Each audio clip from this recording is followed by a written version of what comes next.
আসসালামু আলাইকুম। আমি এখন বানাবো খুবই মজার একটা জিনিস। এটা বেসিক্যালি হচ্ছে আলু ভাজি, কিন্তু এটা সাউথ ইন্ডিয়ান আলু ভাজি। ওরা সাধারণত বিয়ের সময় করে। এটা হচ্ছে ভারু ভাল, মানে ওদের ভাষায় আলু ভাজি আর কি। জিনিসটা খাইতে কিন্তু দারুণ মজার। একটু অন্যভাবে তৈরি করা হয়।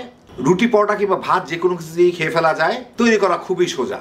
তো আসেন দেখিনি একটু অন্যভাবে তৈরি করা দারুণ মজার আলু ভাজিটা। আমি এখানে 5-6টা আলু সিদ্ধ করে এইভাবে কেটে নিছি, মানে কেটে সিদ্ধ করে নিছি। এখন আমি রান্নায় চলে আসতেছি। এইখানে আমি কিছু তেল গরম করে ওর মধ্যে আধা চা চামচ সরিষা, আস্ত সরিষা, আধা চা চামচ আস্ত জিরা দিয়ে একটু ফোড়ন দিয়ে নিব, মানে একটু নাড়াচাড়া করে নিব। কয়েক সেকেন্ড মাত্র ফুটতে শুরু করবে। এর মধ্যে আমি দিব হচ্ছে অল্প একটু হিং। এই যে এটাকে বলে হিং, এই যে এটাকে বলে হিং, দেখে নেন। থাকলে দিবেন, না থাকলে না দিবেন, কোনো অসুবিধা নাই। এইটার সাথে একটু নেড়েই এখন আমি এর মধ্যে প্রায় 1 কাপের মতো পেঁয়াজ, কুচি করা পেঁয়াজ দিয়ে এটাকে একটু ভাজবো। পেঁয়াজটা বাদামি করা না, একটু নরম করা পর্যন্ত ভাজবো। এই মিনিট 2 ভেজে পেঁয়াজটা একটু নরম হলেই এর মধ্যে আমি দিয়ে দিব 1 চা চামচ আদা বাটা, 1 চা চামচ রসুন বাটা দিয়ে একটু নাড়াচাড়া করে পানিটুকু শুকায় নেই। কয়েক সেকেন্ডের মধ্যে এটা পানি শুকায় যাবে।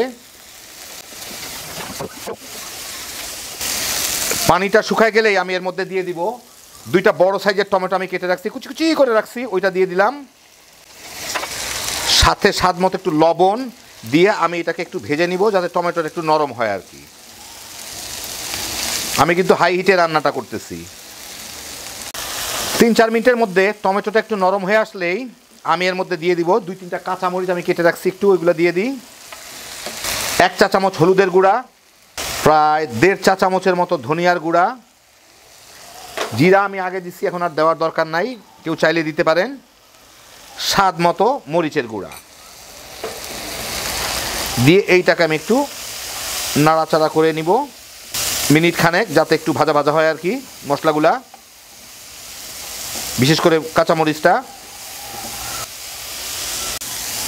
এই মিনিট 1.5-2 ভেজেই আমি এর মধ্যে একটু অল্প পরিমাণ পানি দিব, কত আধা কাপের মতো দিলাম আর কি।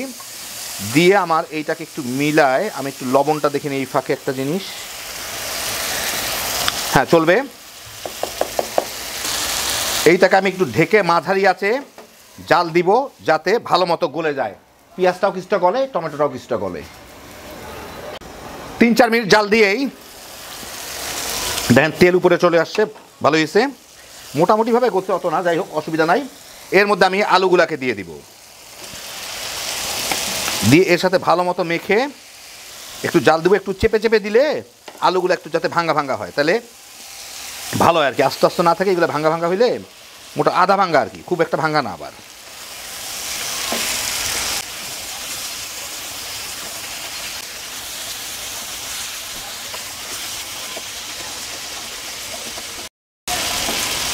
বড় বড় সাইজগুলো একটু চাপ দিয়ে দিয়ে ভেঙে দিচ্ছি, তাহলে ভালো হবে।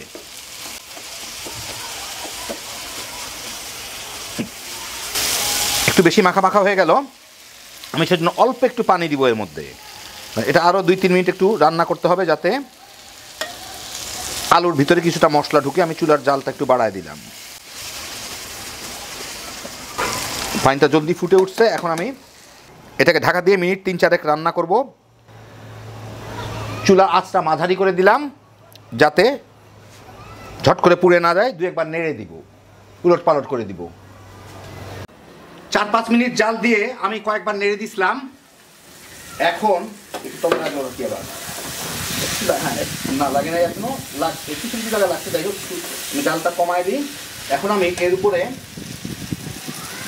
কিছু ধনিয়া পাতা কুচি দিব। দেওয়া উচিত, মানে দেওয়ার কথা হচ্ছে কারি পাতা।